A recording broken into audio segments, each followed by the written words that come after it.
I've been an architect for 7 years, but I've never designed anything that mattered. Shopping centers, office parks, apartment complexes that all look the same, buildings with no soul, no character, no story. I work at Yates and Hale Architecture in Chicago, a firm that specializes in making the world a little more generic, one project at a time.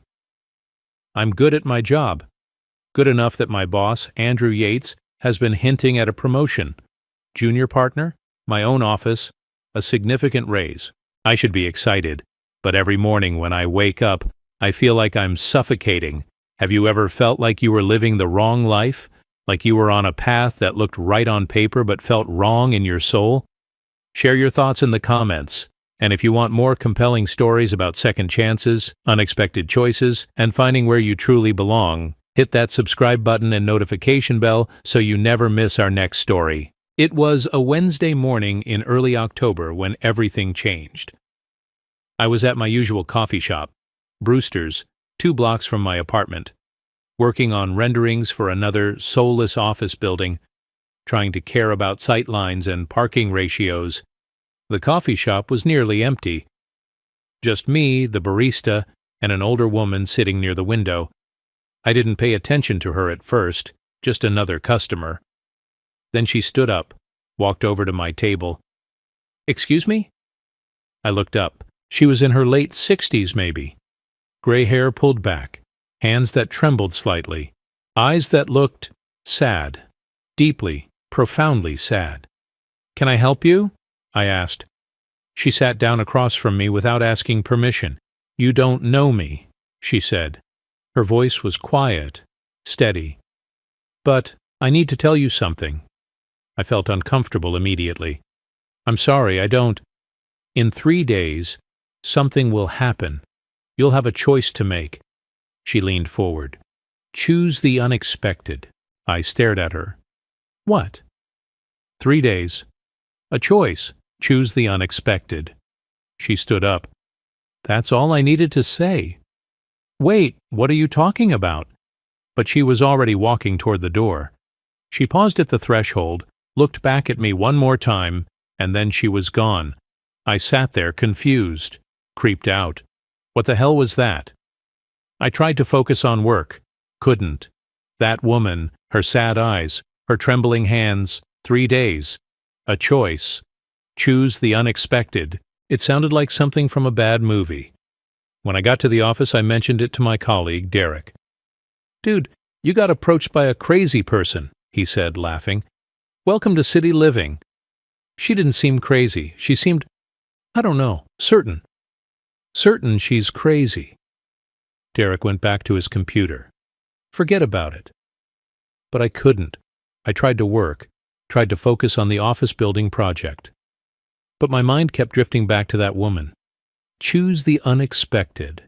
What did that even mean? Andrew called me into his office that afternoon.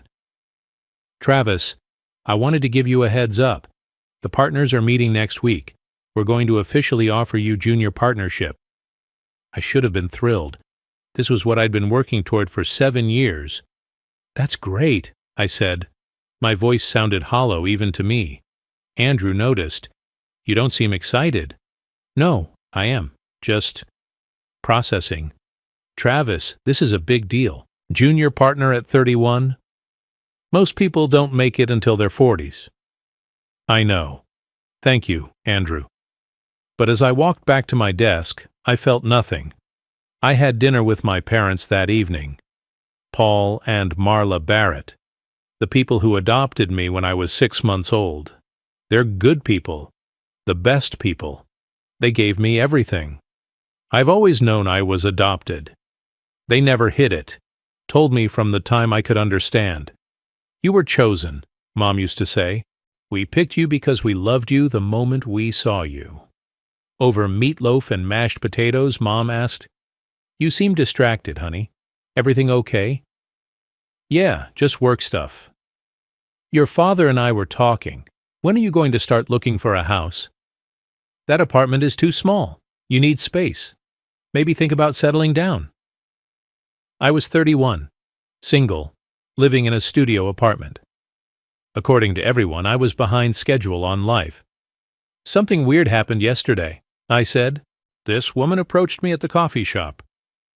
I told them about the encounter, the warning, the strange certainty in her voice.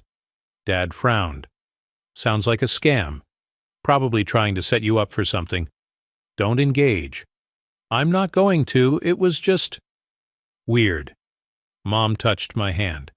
There are a lot of troubled people in the city, sweetie. Just be careful. I nodded, but I couldn't shake the feeling that it wasn't a scam. It was something else, something I didn't understand yet. I woke up early the next day, anxious, heart pounding. Today is the day. I didn't know why I was so certain, but I was. I went to work, tried to act normal. Every time my phone rang, my heart jumped. At 2:47 p.m. it happened. Unknown number. I answered. Hello? Mr. Travis Barrett? Yes. My name is Gerald Foster. I'm an attorney in Crescent Bay, Washington. I need to speak with you about an inheritance. My stomach dropped. I'm sorry, what? You've inherited property from Dorothy Sullivan. Can you come to my office to discuss the details? Dorothy Sullivan. I didn't know anyone named Dorothy Sullivan. I think you have the wrong person. Are you Travis Michael Barrett, born March 14th, adopted through Seattle Children's Services? My mouth went dry. Yes. Then I have the right person. Mr. Barrett, this is sensitive. I'd prefer to discuss it in person. Can you fly out this week? I don't understand. Who is Dorothy Sullivan? A pause. Then, she's your biological grandmother. I called out sick the next day, booked a flight to Seattle for the next morning, rented a car, drove 2 hours to Crescent Bay, a small coastal town I'd never heard of. Gerald Foster's office was in a converted Victorian house downtown. He was in his 60s. Kind eyes, gentle voice. Mr. Barrett, thank you for coming. I need to understand what's happening. He gestured to a chair, sat across from me, pulled out a file. Dorothy Sullivan passed away 2 days ago. She left everything to you. I don't know her. I know, but she knew you. He opened the file, pulled out a photograph. My breath caught. The woman from the coffee shop, the one who'd warned me. That's her, I whispered. You've met? 3 days ago. She came up to me at a coffee shop in Chicago. Said something about a choice. Gerald's expression softened. That sounds like Dorothy. She had a way of knowing things. Who was she? And then he told me everything. Dorothy Sullivan was my biological grandmother. My biological mother, her daughter, Melissa, had gotten pregnant at 15. The father was a boy from school who disappeared when he found out. Melissa's own father, Dorothy's husband, had died 3 months before Melissa gave birth, and then Melissa died in childbirth. Complications. She was 16 years old. Dorothy was 36, a recent widow, having just lost her only child, and suddenly responsible for a newborn. She tried, Gerald said quietly. For 2 weeks, she tried to take care of you, but she was drowning in grief. She'd lost her husband, lost her daughter. She was working 2 jobs just to survive. So she gave me up. Yes, through an agency in Seattle, open adoption. She got updates, photos twice a year until you turned 18. I sat there, processing. My whole life I'd known I was adopted, but I'd never known why. She spent 31 years regretting it, Gerald continued. She'd built a life here, bought a small inn, worked herself to the bone, but she never forgave herself for giving you away. Then why didn't she contact me? Shame, guilt, fear that you'd hate her. He paused, and then 6 months ago she was diagnosed with pancreatic cancer, terminal. The doctors gave her 4 to 6 months. My throat tightened. She wrote her will, left everything to you, and a week ago she did something I advised against. She flew to Chicago, found you, watched you. She was following me? For a few days. She wanted to see the man you'd become. And what she saw, he pulled out a letter. She wrote this the day she got back. He handed it to me. Dear Travis, I watched you for 5 days. Saw you go to work. Saw you sit alone at coffee shops. Saw the way you looked at buildings, not with love, but with resignation.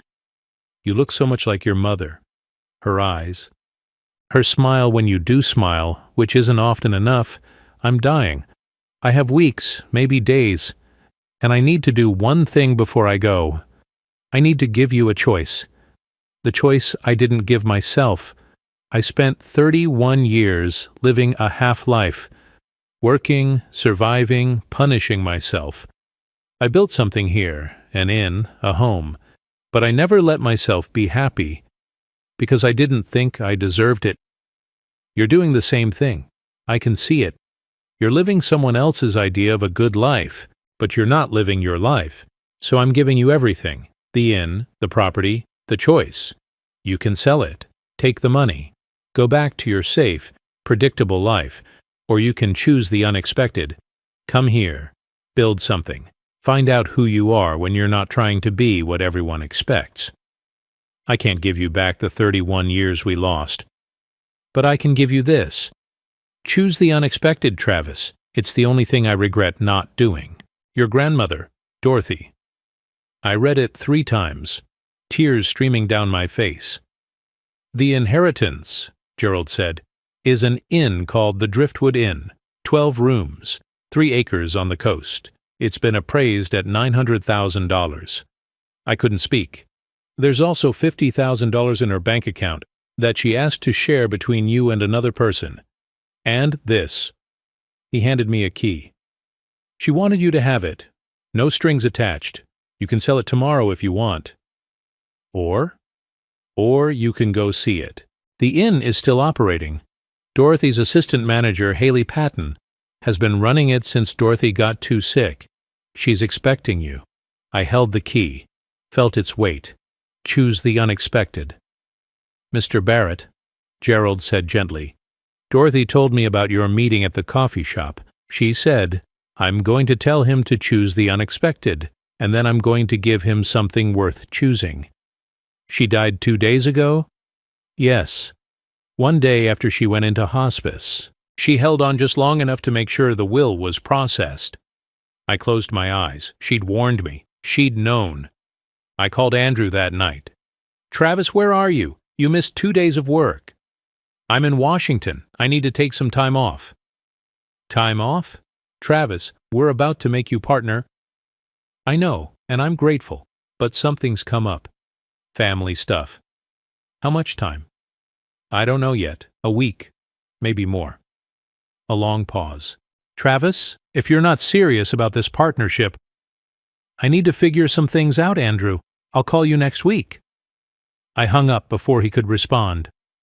Crescent Bay was beautiful, small, coastal, charming.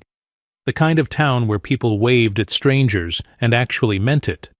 The Driftwood Inn sat on a cliff overlooking the Pacific, weathered cedar siding, a wraparound porch, gardens that had seen better days but still bloomed stubbornly. It was the most beautiful building I'd ever seen.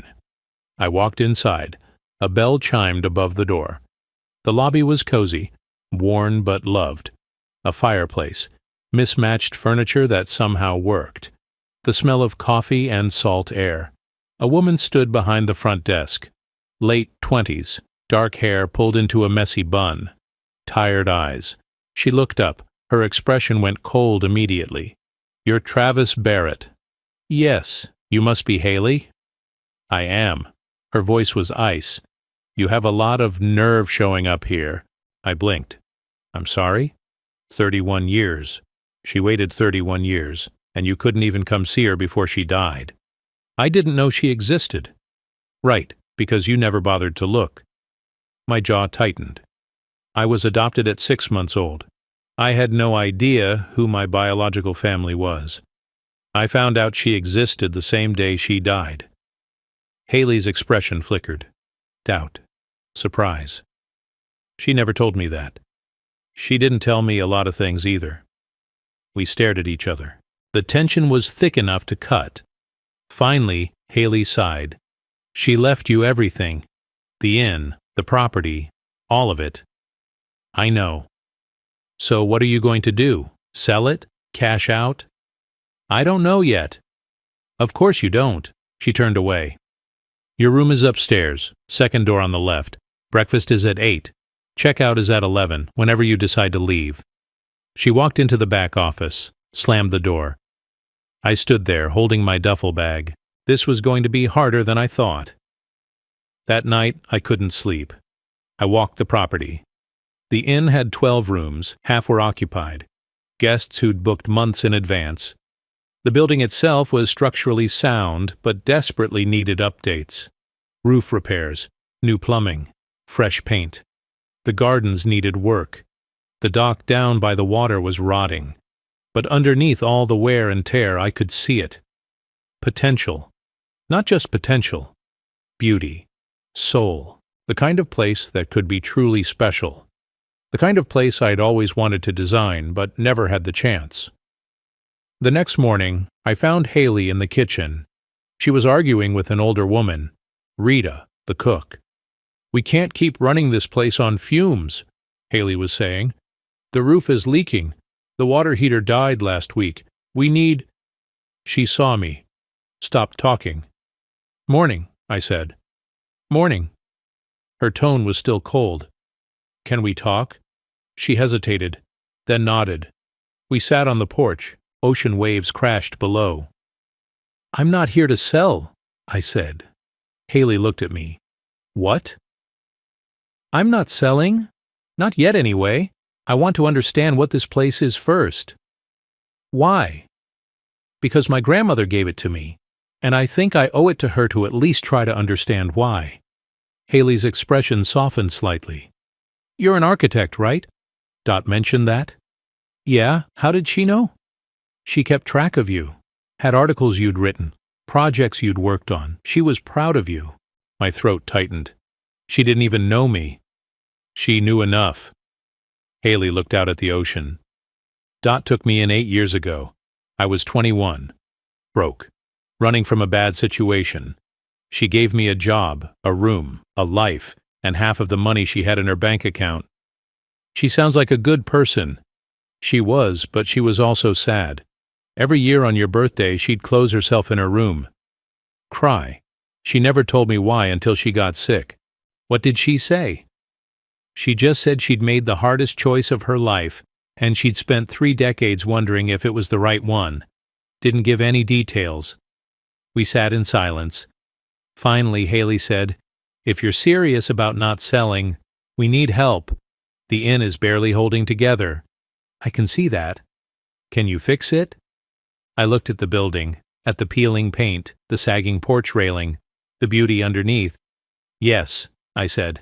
I think I can. I called Andrew the next day. I'm not coming back, I said. Travis, what are you talking about?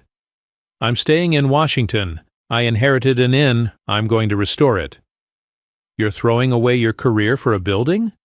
I'm an architect, Andrew. I've spent 7 years designing buildings I don't care about. This is a building I care about. You're making a mistake. Maybe, but it's my mistake to make. I hung up, and for the first time in years, I felt like I could breathe. Over the next 3 months, I threw myself into the inn.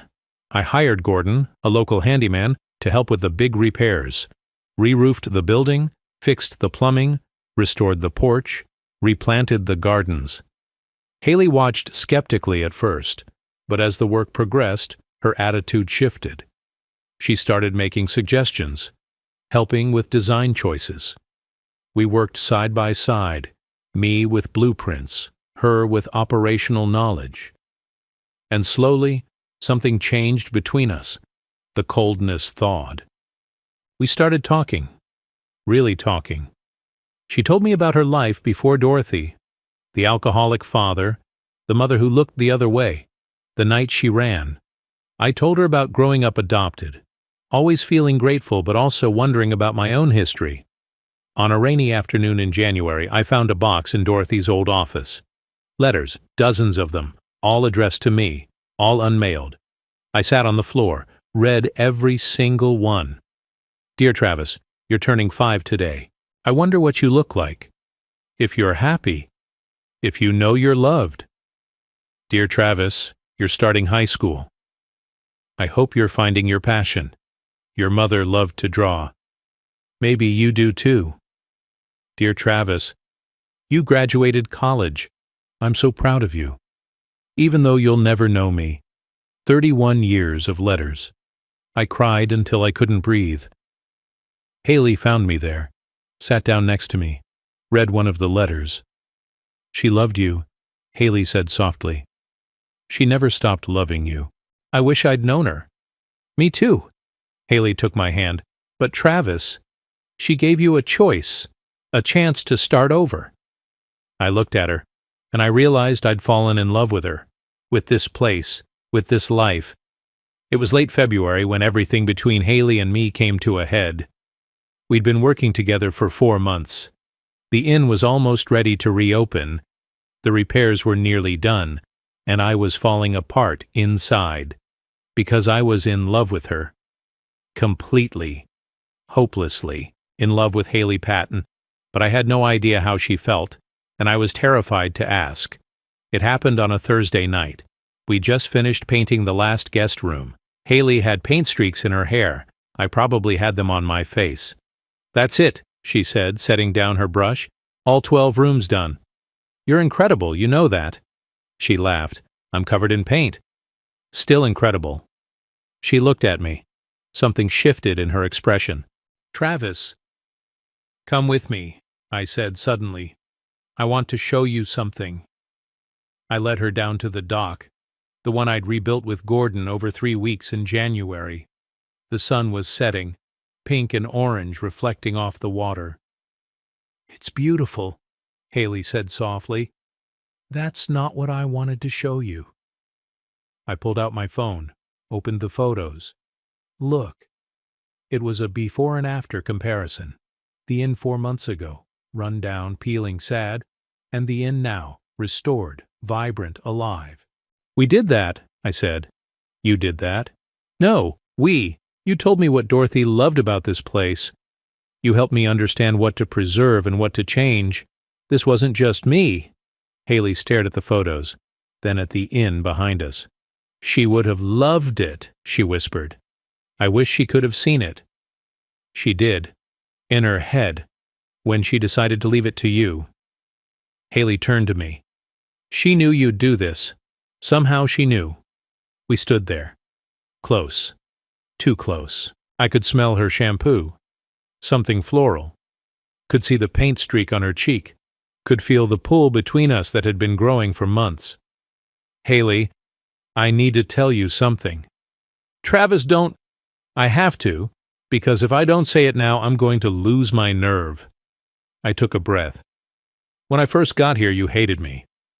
I didn't hate you, you did. And you had every right to. But somewhere between the roof repair and the garden replanting and the 1,000 cups of coffee at 3 in the morning, I fell in love with you. Haley's eyes went wide. Travis. I know this complicates things. I know we work together and this is probably the worst timing and maybe you don't feel the same way. But I had to tell you, because every day I don't tell you feels like lying. Silence. Just the sound of waves against the dock. Haley looked down, away from me. My heart sank. I'd ruined everything. I'm sorry, I said quickly. I shouldn't have. I was 21 when I met Dorothy, Haley said quietly. I'd just left home. I had $200 and a duffel bag. I was sleeping in my car. I stayed quiet. Let her talk. I came into the Driftwood Inn looking for work. Any work. Cleaning rooms, washing dishes, anything. Dorothy took one look at me and said, When's the last time you ate? Haley smiled sadly. She made me lunch, let me take a shower, gave me a room, and then she said, You're safe here. Whatever you're running from, it can't reach you here. She saved you. She did more than that. She taught me what family could be. People who love you because they choose to, not because they have to. Haley finally looked at me. When she told me about you, I was angry. Angry that she'd had this grandson out there and never got to know him. Angry that she'd suffered alone. Angry that you didn't know how incredible she was. I was angry too, when I found out. But then you came here, and you weren't what I expected. She stepped closer. I thought you'd sell immediately. Cash out. Most people would. But you stayed. You worked. You listened when I talked about Dot. You cared about preserving what she built. Of course I did. No, not of course. Most people wouldn't. But you did. Haley's voice cracked. And somewhere between watching you fix the porch railing and redesign the gardens and work 16-hour days, I fell in love with you too. My breath caught. What? I'm in love with you, Travis Barrett. And it terrifies me. Because everyone I've ever loved has left. My parents. Dorothy. Everyone. I took her hands. I'm not leaving. You say that now. I'm not leaving, I repeated firmly. I gave up a career in Chicago. I gave up a partnership. I gave up the life everyone expected me to have. Because this, I gestured to the inn, to the ocean, to her. This is where I belong. Tears streamed down Haley's face. Promise me. I promise. Promise me you won't leave when things get hard. Promise me you won't wake up one day and regret giving up your old life. Haley, look at me. I cupped her face in my hands. That old life? I was drowning. Every single day I felt like I couldn't breathe. And then I came here.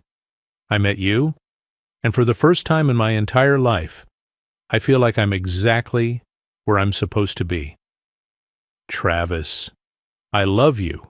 Not just because you're beautiful, which you are, not just because you're smart and tough and funny, but because when I'm with you, I'm the best version of myself, the version I always wanted to be but never knew how.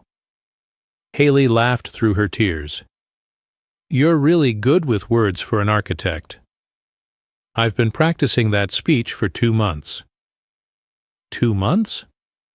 I've loved you since January, when you told Gordon his measurements were wrong and he tried to argue and you pulled out a tape measure and proved it. Haley laughed. That was a good day. Every day with you is a good day. She looked at me for a moment and then she kissed me. Her hands in my hair. My arms around her waist. The taste of salt air and paint and coffee. The feeling of coming home. When we finally pulled apart, Haley was smiling. Really smiling. The kind of smile I'd only seen glimpses of before. So what happens now? She asked. Now we finish the inn. We open in April. We build something beautiful. Together. Together, she repeated. I like the sound of that. Me too. We stood there on the dock as the sun finished setting. The driftwood inn behind us. The Pacific stretching endlessly ahead. And I thought about Dorothy. About the choice she'd given me. Choose the unexpected. I had. And it had led me here. To this place. To this woman. To this life. To exactly where I was always meant to be. April arrived, and so did the Driftwood Inn reopening. Fully restored. 12 rooms, all updated, gardens in bloom. Dock rebuilt. We kept the name. Added a plaque. In memory of Dorothy Sullivan. My parents came for the opening. They were nervous at first, worried I'd regret giving up my career. But when they saw the inn, saw me with Haley, saw the way I smiled now, they understood. She would be so proud, Mom said, looking at Dorothy's photo in the lobby. I hope so, I said. 1 year after Dorothy died, I stood in the same coffee shop in Chicago where she'd approached me. I was back for a weekend, visiting friends, closing out my apartment lease. As I worked on my laptop, now designing custom projects for small inns and historic buildings, I felt something completely different from the feeling I had a year ago, something like full circle. Have you ever received advice that changed your entire life? Have you ever taken a risk that seemed crazy, but turned out to be exactly what you needed? Share your thoughts in the comments below. If this story about second chances, unexpected inheritances, and finding your true path moved you, please hit that like button and subscribe for more compelling stories about choosing the unexpected, honoring legacies, and discovering who you're meant to be. Don't forget to click the notification bell so you never miss our next story. Thanks for watching.